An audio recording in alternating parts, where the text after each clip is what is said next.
Good evening, friends. First, I'd like to invite our panelists to the session. Mr. Kripadyuti Sarkar, CIO, Ambuja Neotia. Mr. Saurabh Das, Chief Digital and Information Officer, SL Mining and Industries Limited. Mr. Sanjeev Sinha, President IT, India Power Corporation Limited. Mr. Sanghamitra Pyani, Head IT Generation, CESC Ventures. Mr. Sandeep Sengupta, Founder, ISOH Data Securities Limited.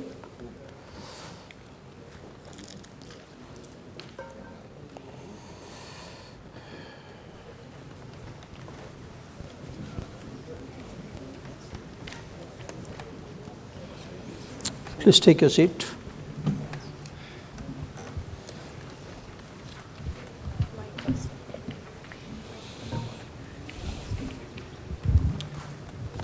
Welcome you all to the panel discussion session. Thanks. The topic we have is cloud is transforming the business of SMEs.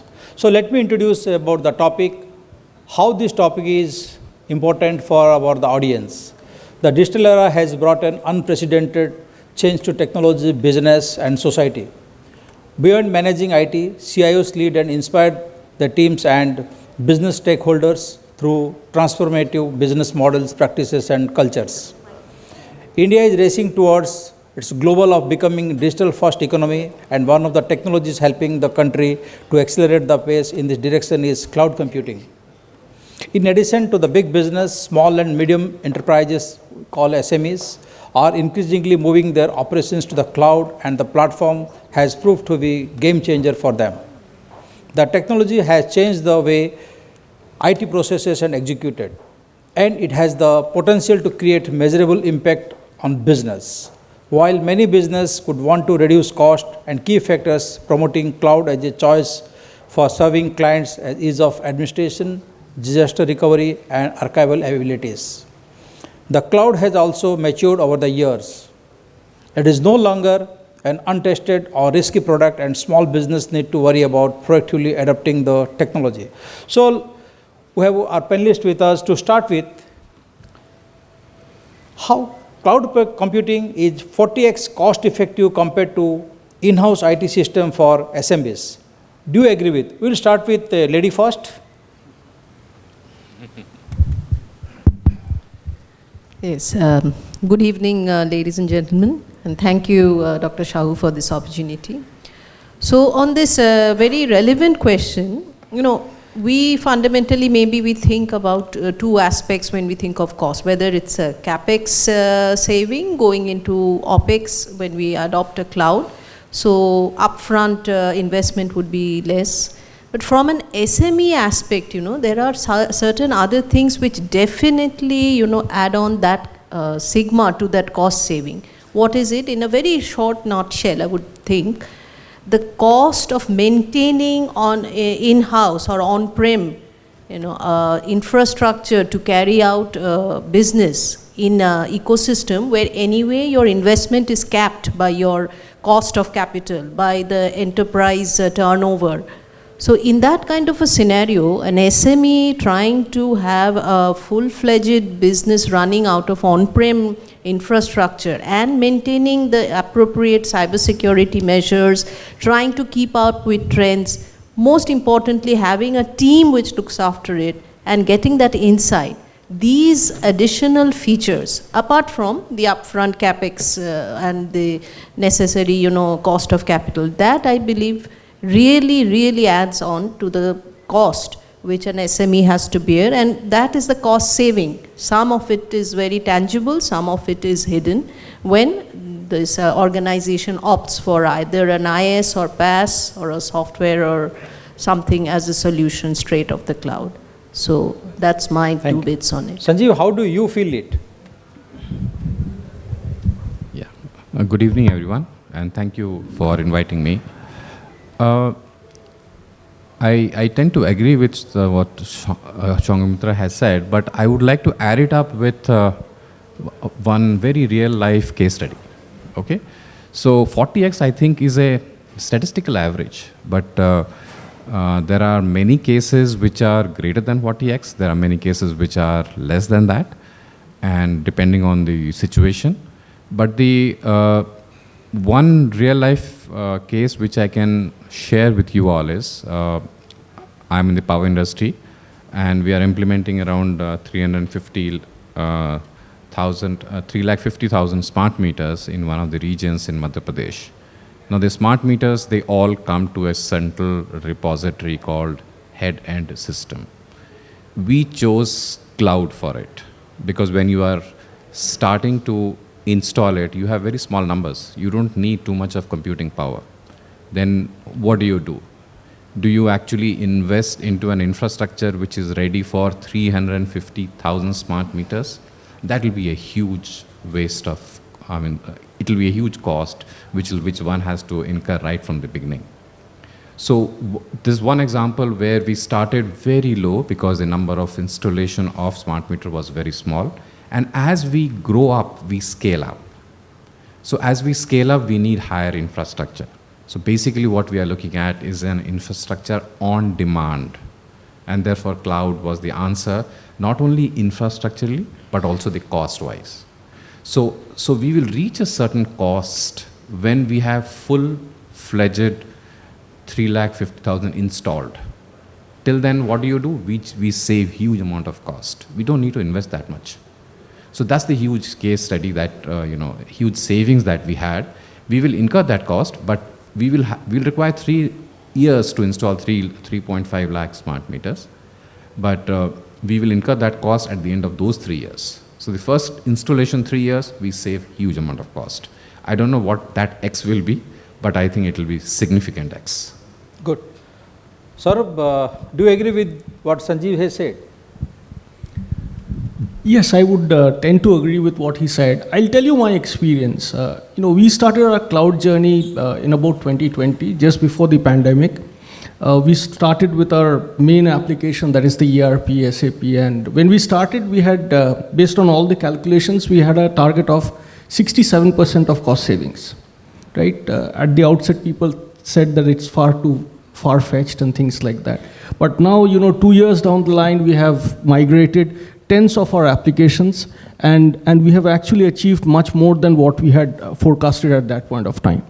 Now, why that happened? Because I think there are, as some of my previous speakers also said, there are a lot of tangible and intangible things, costs and benefits that we need to look into. And if you add all of that, that kind of numbers we can definitely achieve. The other thing is, I think a lot of us have this, question in our mind when we start the journey. But as we progress, I think it smoothens out. And as we move more and more with our experience, the benefits tends to grow larger. So that's where it stands. Mr. Sarkar, if you can share your perspective.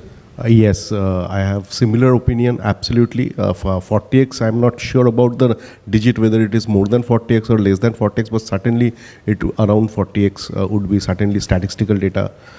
But only from my experience, if it is a scale up and scale down in your business model, let's say Ambuja is actually in the real estate business. So where during a project launch, there will be huge data uses by our customers for seeing the VRs and seeing the project in 3D diagrams and holograms, etc. So during that phase, there is a spikes of the consumptions from the users. Let's say it's huge. But after 2 to 3 months, when that project's promotions are dying out, phasing out, it's actually getting occupied and sold. So during that time, we have to scale down the entire infrastructure. So this kind of scale up and scale down, it's like remoting our switch on and switch off our fans, like 1, 2, 3, 4, 5 in scale. So this is very, kind of a flexible scenario that a CIO has. If we invest in a kind of on-prem scenario in the same case, then we have to identify the usage of my not used bare metal. So what to use whenever it is a lean period of time. So that's where I think the flexibility that it gives from the cost perspective and utilization of the capital perspective, what Shangamitra said is definitely leveraging if we also considering the savings on the interest part of the capex. Wonderful. Let's understand from Sandeep, who has been a cyber security expert. Very good evening. So the last question, always I put the spoiler, because that is what, I don't know, I mean, happy ending should be there, but when it comes to me, it is never a happy ending. You have to be very careful about what type of data you are putting on the cloud, because I will give you one case study. Sooner or later, India will have a Data Protection and Privacy Act. If you put a data on the cloud and there are several cloud backups, you don't know where that data is, and suddenly, as per the data protection rule, somebody says, delete my data, that will be a big challenge. And then the cost will include 4% of your annual global turnover. So that, if you are not thinking right now, that can be 40x plus the cost, and it can be 100x plus. So if we are not careful about what type of data and how we are putting on the cloud, it can be a disaster in the long run. But these are only one case study, and there can be several case studies like this. Wonderful. So one of the top reasons why organizations are moving to the cloud is security. The cloud has sophisticated and up-to-date security software that makes it difficult for cyber attackers to target business. What did you take in it, Sandeep, if you can start with? See, in our world, what is cloud? Cloud is somebody else's hard disk, right? Yes. I am not very confident of keeping my data in my hard disk. I am keeping in somebody else's hard disk. It is a human psychology to transfer the risk to somebody, because when I say everything is secured on cloud, I am thinking that I am 100% trusting somebody else in this zero trust world, right? That may not be the right thing to do. Now, coming to the data which is on the cloud, I was just talking to Shangamitra just few minutes back. You know, if you are handling a critical infrastructure, which most Shangamitra and Mr. Sinha is both handling at this moment. Even 2 days back, we had an alert from NCIIPC where a lot of attack will be happening. And you know, once we put the data on the cloud, are we just fighting against the Jamtara gang? It is slowly moving from the Jamtara gang to the cyber warfare. We have seen what happened in Ukraine, right? And more sophisticated levels of hackers are trying to hack into the infrastructure which is not in our premises. We don't know even where the data is. So we have to upgrade our security. And you know, I work with the top level companies, right, from ONGC to Power Grid to top level telecom hospitals. I have seen that people have bought devices, and those devices are not even 40% configured. When you say Jamtara gang, 100% configured. When you are speaking about the state-sponsored terrorists, they are not configured well. So are these devices, are these cloud infrastructure audited by the hackers? Not really at this moment. So things are very serious and scary. And as I say, right, I've been in this field for the last 22 years. In our field, WWW means Wild Wild Web. And in this world, things are getting so chaotic and scary. And the sophistication of these criminals, the hackers, is becoming so dangerous. Things will become a completely different story within few years from now. Thank you. Wonderful. What, Sanghabitra, how you want to respond? Yeah, I think taking off from what Sandeep is saying, like I myself, I belong to the electricity sector. For us, it's a bit of a different story, because you see, we have OT apart from IT, which is the operational technology elements, and those, mind you, are extremely sensitive, and those are critical information assets. So those are definitely not something that we can even think of putting into maybe cloud even of the greatest accountability. But now if we think of the other end of the spectrum of small scale industries or small SMEs who are in a status of, you know, flux, maybe they are going into digitalization, they are adopting technology, but in a kind of way where they would need insight, where they would need the sophistication or the accountability of a good service provider. Here I cannot even start to emphasize on this word of the accountability of the cloud service provider. It is now a rampant use and misuse case in certain places. Yeah, I'm not naming names, but one has to be very careful on what kind of a software as a solution where you're taking, so that you do not allow your data to be used for either some sort of commercial use that you had not permitted it. It will lead to severe, as Shandeep said, GDPR-like bill will be coming into our country very soon, severe situations. So that is one. One has to be careful with complete contracts on how the data can be used. Cyber security in terms of attacks and things, there I believe SMEs would get a level of comfort and a level of expertise from the accountable and the mature cloud environments, because otherwise it's a continuous, patch your hardware, take care of your applications, make sure your firewall is properly configured, your routers are the latest, and do these SMEs really have that kind of bandwidth? But again, for critical infrastructure, it's a different story. True. Sanjeev, do you agree with it? Yes, but taking cue from both of them, very good points mentioned here.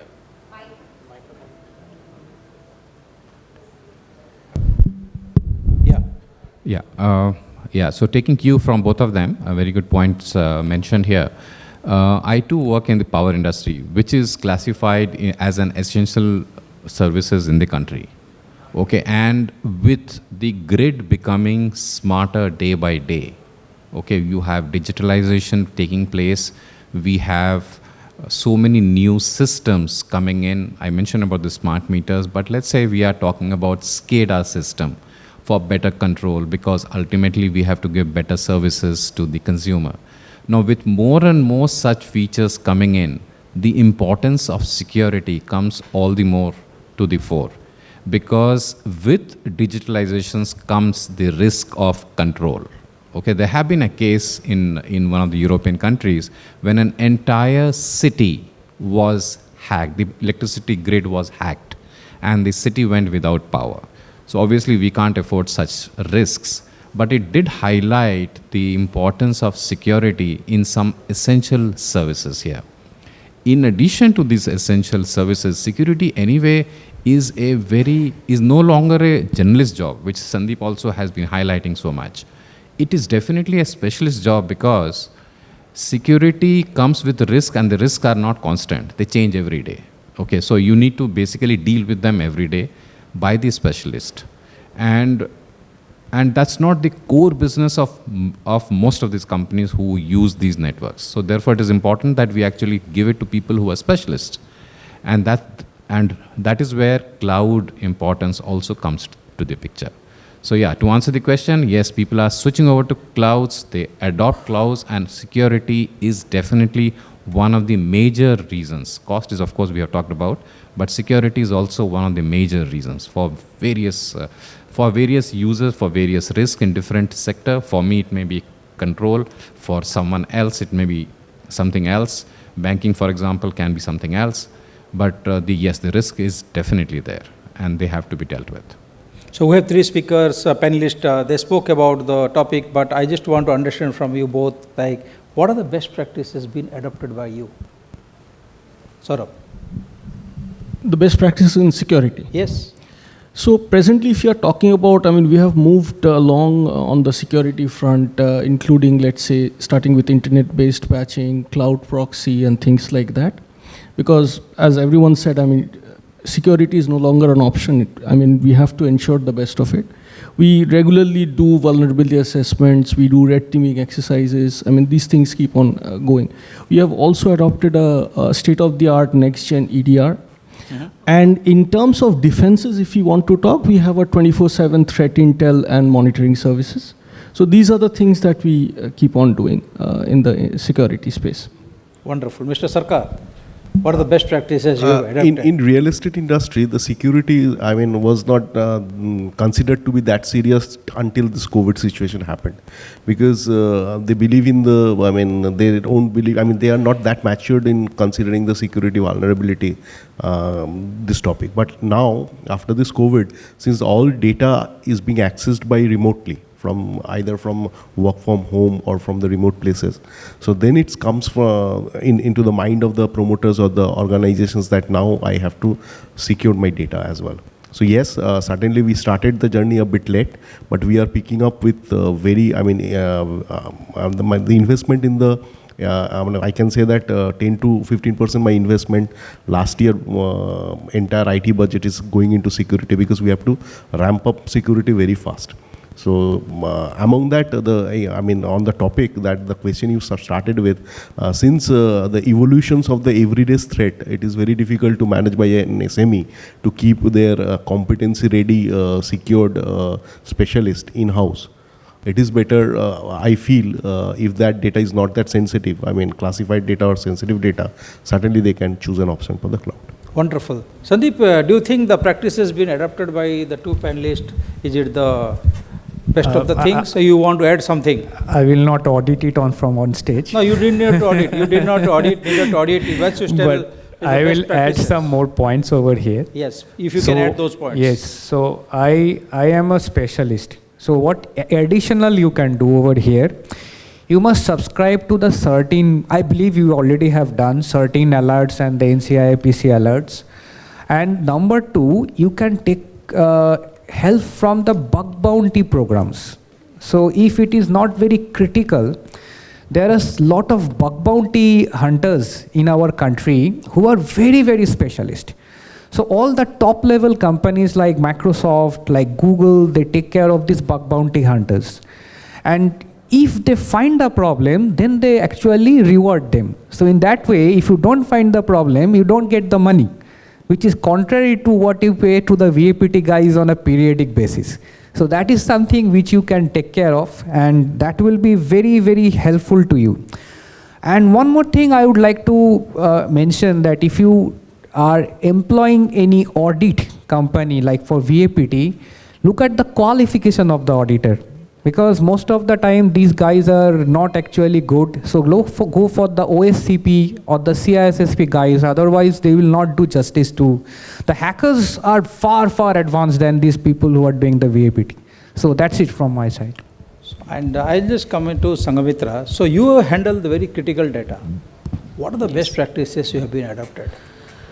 Well, in this power industry, as I had mentioned, there's two parts, which one is the OT, the operation technology, which handles, the SCADA part. For generation, it's the DCS part, the PLC parts. These are handled on a separate kind of a scenario.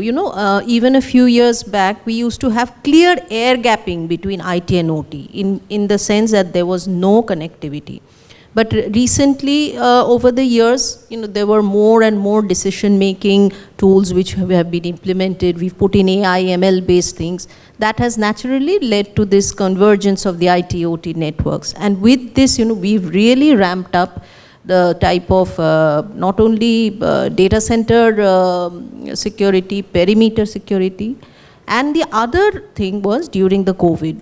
Because see, our industry did not stop, did not shut down even for a day. We had to keep working right through the lockdown without even 1 day of shutdown, because that is the essential service, that is the electricity on which everything runs. So immediately business, from the midnight of the declaration of lockdown, business had to really shift on a separate kind of a business model. Users who had never worked from home, IT people had been working from home, so the WFH model added on the layers of security on the VPN. We put in separate firewalls, we put in separate demarcations between types of users, and it was a complete learning for some of us. It was an advancement of learning for our specialists, And even over the last 6 or 7 months, as Sandeep had said, NCIIPC, we've gone in for the CCMP, our cyber crisis management plans, identification of our CIIs, and taking care. I can share myself, for the last few days we've been having sleepless nights over certain alerts. Maybe some of you are aware. These are national, state level hacker alerts, and we've been tightening. So it is really a bit of a nightmare, to be honest, but we are keeping up. And we are trying to not only keep up, actually we're trying to keep ahead. And let's see, unless the war goes on for a longer time and more wars come in, let's hope not, keep our fingers crossed and keep on working to protect all infrastructure and the nation. Good. So, Sanjeev, you have been the group CIO of the company. Okay. If you can share some of the best practices you have adopted in very brief. I think one, we have the best practices which we always share, propagate, tell them. But the other part is the adoption of them to the grassroots level, which is extremely important here. While many of the best practices are adopted by the company, the whole thing fails unless everyone in the company follows it. I think that's very important. Therefore, one of the best practices which we need to do is the adoption of the best practices, which is very, very important here. Okay, so it should not get restricted to just a few people. It should go down throughout the organization, most of the best practices. Whether we go for, let's say, two-factor authentication is something that is absolutely must. We have to go for it. We have already gone for it for many of the critical operations. But otherwise, all the various features, we use VPN for access to all the office resources. We have kept an air gapping between OT and IT. We have introduced all of them. And during the work from home phase, we had to be extra alert because people were accessing all the resources from home and not from office. So we had to take those extra precautions. But these things apart, adoption, I think, is the key of making ourselves secure, and that does not restrict ourselves to the companies alone. It basically has to extend to the individuals as well. So if we are safe at home, we want to keep ourselves, all of us safe. We have to adopt the best practices even at that level. Only then I think we will be more secure. That's what my feeling is. Good, thanks. So finally, it is a one-sentence challenge. You have to respond in one sentence. Do you agree with cloud is transferring the business of SMEs? I will start with you. Absolutely, absolutely. Because otherwise, innovations which are before getting into the results, we are not sure about the end product, whether it is marketable or not. These innovations would not even survive without cloud, because we cannot scale up our on-prem as and when based on my need or requirement of the R&D segment. Wonderful. Saurabh ji. I think today the world requires anything, anywhere, anytime. For that, this is a must. Scalability, as Kripa also talked about, and the very, very fast time to market. So if you look at all of this, this is the only solution. Wonderful. Sanjeev. I think cloud offers the on-demand solution. Okay, so you don't have to invest much initially. So for the SMEs, this is an ideal solution, because they pay for what they use. They don't actually have to pay more. Okay, so and it is highly scalable, because as they grow, so will be the usage. So you pay as per the computing power that you actually take. Wonderful. Sanghamitra. Yes, definitely. The cloud is a big enabler and a big digital transformation method for SMEs. Just 2 points I'll add to what our fellow panelists have already said. One is, of course, the scalability and the readiness or the availability at the time zero. The other thing I would think, which an SME would need that kind of a hand-holding for transformation, the insights, and they do not have to really reinvent the wheel. There is something there on the cloud for them to start using, be it a CRM, be it a financial package, be it an HR. They don't have to think of, what to do. There is something there that will give them that first insight. They can then see what they need. And that is a big, digital enabler for SMEs. Wonderful. How you will place Sandeep in one sentence? It's a difficult task for you. Be on the cloud, but don't be on the cloud 9. Stay alert. That's it. Wonderful. Thank you, panelists, for the wonderful input. So I hope Sandeep didn't say cloud is not very loud. Anyway. Today the attendance was because of cloud only. But I believe tomorrow is the day for the startup, not just SME. So the startups will shine bright with cloud adoption. And next, this type of gathering, we never know, it will be on the metaverse. Okay. So wonderful. It has been a great panelist, and the panelists are very excellent. They have given the response to it. Thank you very much for sparing the time with us. Thank you very much.